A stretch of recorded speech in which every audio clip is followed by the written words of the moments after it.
As she sat in the dimly lit living room, surrounded by the opulent furnishings her husband had bought for her, Funke couldn't help but wonder how she did end up here, trapped in a marriage that had slowly suffocated the life out of her. She thought back to the day they met, the charming smile, the charismatic personality, and the sense of security he did offered. She was swept off her feet, blinded by love and the promise of a better life. But now, as she looked around the cold, styling room, she felt like a prisoner of love. Or she did thought. Her husband, Danjuma, had always been possessive, but she did mistaking it for love. He had been controlling her, but she did thought it was because he cared. But as time went on, she realized that his behavior was not love, but a cleverly disguised form of manipulation. She remembered the first time he yelled at her, the way her heart had skipped a beat, the way she felt like she was walking on eggshells. She did apologize, even though she didn't do anything wrong, just to avoid another outburst. But the outburst had continued, each one more tense than the last. He had criticized her cooking, her cleaning, her appearance. It did make her feel like she was nothing without him, and she believed him. Funke's eyes wandered at the large, ornate mirror hanging on the wall. She barely recognized the woman staring back at her. The spark in her eyes had dimmed. The smile that had once lit up her face now seemed forced. She thought about all the time she tried to leave, all the time she packed her bags only to be convinced to stay by Danjuma's empty promises. He had promised to change, to be more understanding, to love her for who she was, but he never did. As she sat there, lost in thought, Funke heard the sound of the front door opening. Danjuma was home. Her heart sank, her stomach twisted into knots. She quickly got up, smoothing out her dress, trying to compose herself. She didn't want to give him any reason to be angry. "Hello, darling," Danjuma said. Walking into the room, a charming smile plastered on his face. Funke forced a smile, trying to hide the fear that had become a constant companion. "Hello, dear." Danjuma walked over to her, pulling her into a tight hug. Funke felt like she was suffocating, like she couldn't breathe. "I have had a long day," Danjuma said, releasing her from the hug. "What's for dinner?" Funke hesitated, knowing that the wrong answer could trigger an outburst. "I was thinking of making your favorite, jollof rice." Danjuma's face lit up, and for a moment Funke felt a glimmer of hope. Maybe today would be different. Maybe today he did be kind. But as she turned to the head of the kitchen, Danjuma's voice stopped her. And make sure it's perfect. I don't want any mistakes.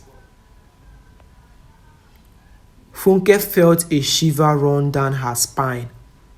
She knew that tone, that look in his eyes. It was a warning, a reminder that she was walking on thin ice.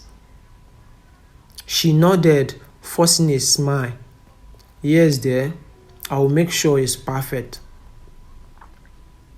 As she walked to the kitchen, Funke felt like she was trapped in a never-ending nightmare. She was a prisoner of love, and she didn't know how to escape. Over the next few hours, Funke cooked and cleaned, trying to avoid any mistakes that might trigger Danjuma's anger.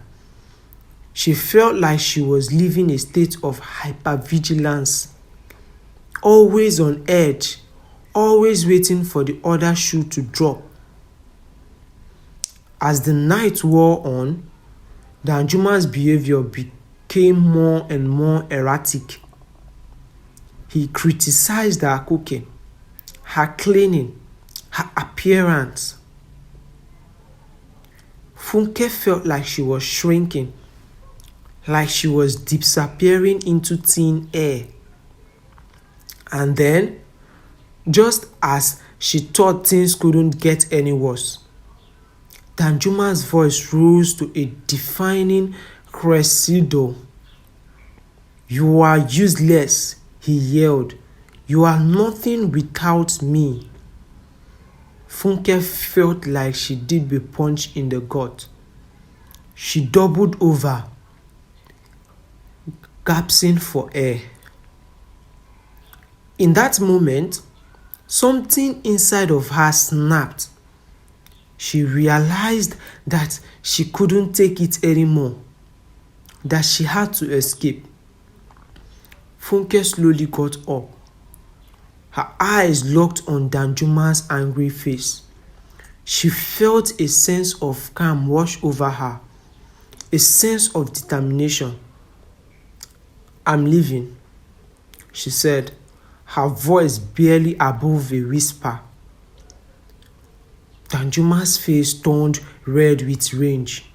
You will never leave me, he spat, his voice dripping with venom. You will never survive without me. Funke felt a surge of fear, but she stood her ground.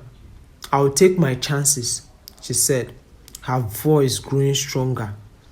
Danjuma sneered at her. You are nothing without me, he repeated. You are just a useless, pathetic woman. Funke felt a stinging sensation in her eyes, but she refused to cry. She knew that Danjuma was trying to break her, to make her feel small and insignificant. But she wasn't going to let him. With a newfound sense of determination, Funke turned and walked away from Danjuma. She walked out of the living room, out of the house, and into the unknown. As she stepped into the cool air, Funke felt a sense of freedom that she hadn't felt in years. She took a deep breath, feeling the weight of her oppression lifting off her shoulders. She knew that she had a long and difficult road ahead of her, but she was ready.